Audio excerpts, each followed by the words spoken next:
grammaire. Alors, on va voir le texte. Page 158.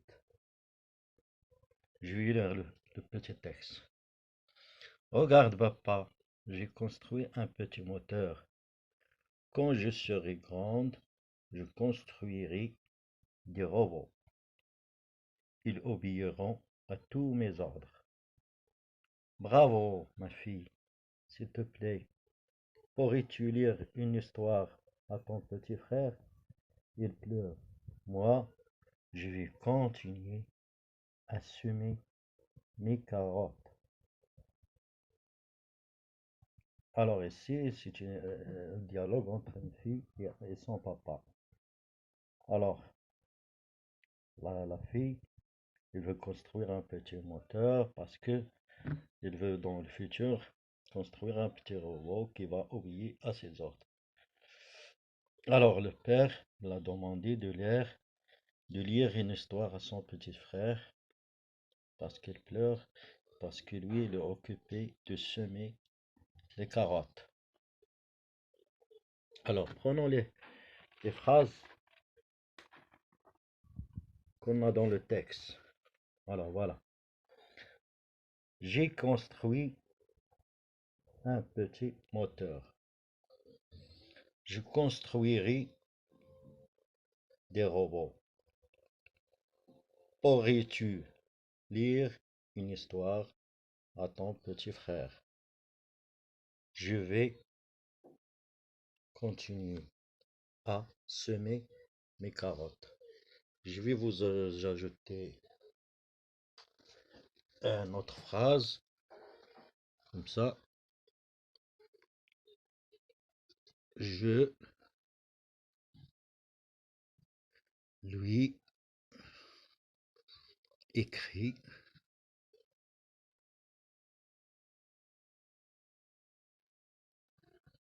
une lettre. Alors, regardons la première phrase. J'ai construit un petit moteur. Alors, si on supprime un petit moteur comme ça, et je vais lire la phrase. J'ai construit. Est-ce que le sens de la phrase est complet? Non, c'est pas complet parce que on ne sait pas qu'est-ce que j'ai construit. J'ai construit quoi? C'est ça la question qu'on pose. J'ai construit quoi? Alors, si on termine la phrase, j'ai construit un petit moteur. Comme ça, le petit moteur, qu'est-ce qu'il va faire? Il va compléter le verbe construit. Alors, la même chose pour la deuxième phrase. Je construirai des robots. Si je lis seulement je construirai, c'est la même chose. Je construirai quoi? Des robots. La même chose, pourrais-tu lire une histoire? Voilà, si j'ai fait, pourrais-tu lire? Lire quoi? Une histoire. Pourrais-tu lire une histoire? Alors, une histoire, elle complète le verbe lire. Et à ton petit frère, par exemple. À qui? À ton petit frère. Je vais continuer à semer. Je veux continuer quoi? Eh bien, à quoi? Je vais continuer à semer. Semer, c'est un verbe, mais il est ici. Il complète le verbe continuer. Semer quoi? Mes carottes. Il complète le verbe semer. Donc, tous ces mots soulignés, ou bien les groupes de mots, on l'appelle complément d'objet. Complément d'objet. Complément d'objet, ça veut dire il complète le verbe. Alors, passons maintenant à la première phrase. La première phrase, regardez. Il y a le sujet, il y a le verbe et il y a le complément. Le complément, il est attaché avec le verbe. Il est attaché. Un moteur, construit un moteur. Il n'y a pas quelque chose qui sépare le complément et le verbe. En plus, le complément répond à la question quoi? J'ai construit quoi? J'ai construit quoi? Le petit moteur. Donc, ce complément d'objet, le complément d'objet est direct. On l'appelle complément d'objet direct. La même chose pour la phrase. Je construirai des robots. La même chose, le nom des robots, il est lié avec le verbe et il répond à la question quoi? J'ai construit quoi? Des robots. Donc ce mot, on l'appelle complément d'objet direct. Alors si on va voir l'autre phrase.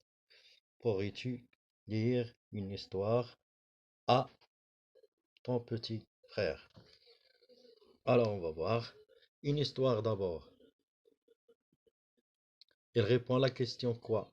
Lire quoi? Il est lié avec le verbe lire. Donc c'est un complément d'objet direct. Par contre, ton petit frère, il y a entre le verbe et le complément à. C'est une préposition. Donc le suro, il est séparé par le verbe par une préposition. Donc la question ici, on peut pas dire lire quoi? Lire à qui? Ou bien à quoi? C'est ça la question.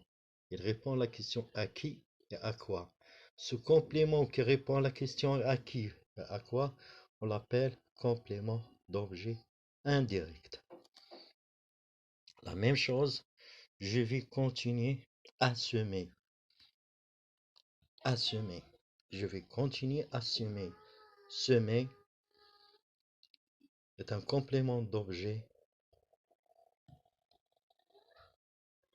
indirect. Assumer. Continuer à quoi? Assumer. Indirect.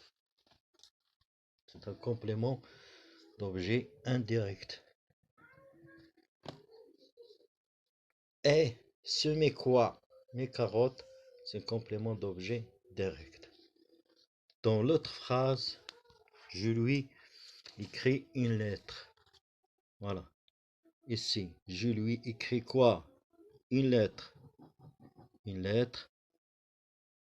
COD. Elle répond à la question, écris quoi? Mais j'ai écrit à qui? Cette lettre à lui. Ça, c'est un COI. Parce que je peux dire la phrase, je lui écris, j'écris une lettre à Ahmed, par exemple. Donc, je lui écris. Ça y est? Donc, jusqu'à ici, on a un complément d'objet direct et un complément d'objet indirect.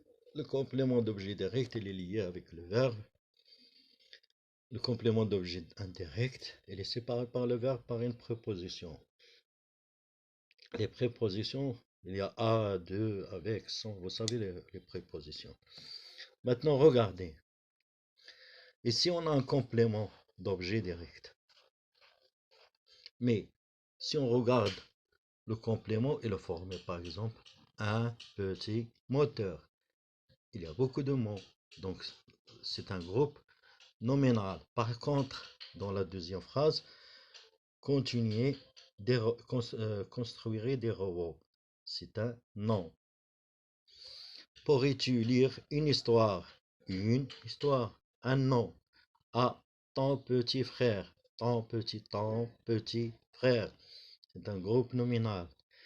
Je vais continuer à semer. Semer, ça, c'est quoi? Semer, c'est un verbe à l'infinitif. Verbe à l'infinitif. Mes carottes, c'est un nom. Alors, je lui écris une lettre. Une lettre, c'est un nom. Une lettre, c'est un nom. Ici, c'est un nom. Par contre, ici, c'est quoi lui? C'est un pronom. Donc, le complément d'objet direct, il peut être soit un groupe nominal, soit un nom, soit un verbe à l'infinitif, soit un pronom. Alors, un petit résumé. Un complément d'objet direct complète le verbe. Un complément d'objet direct, un complément d'objet attaché au verbe répond à la question quoi, qui. C'est un complément d'objet direct. Un complément d'objet qui est séparé, qui est séparé de verbe par une préposition à, de, etc. répond à la question, répond à la question à, qui, de, qui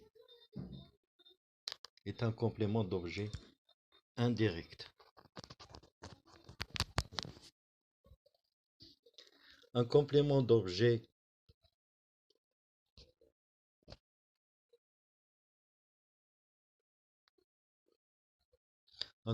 d'objet indirect placé après un complément d'objet direct s'appelle complément d'objet secondaire. Complément d'objet secondaire. On l'écrit avec SOS. Et un complément peut être soit un nom, soit un groupe nominal, soit un pronom, soit un verbe à l'infinitif. Alors,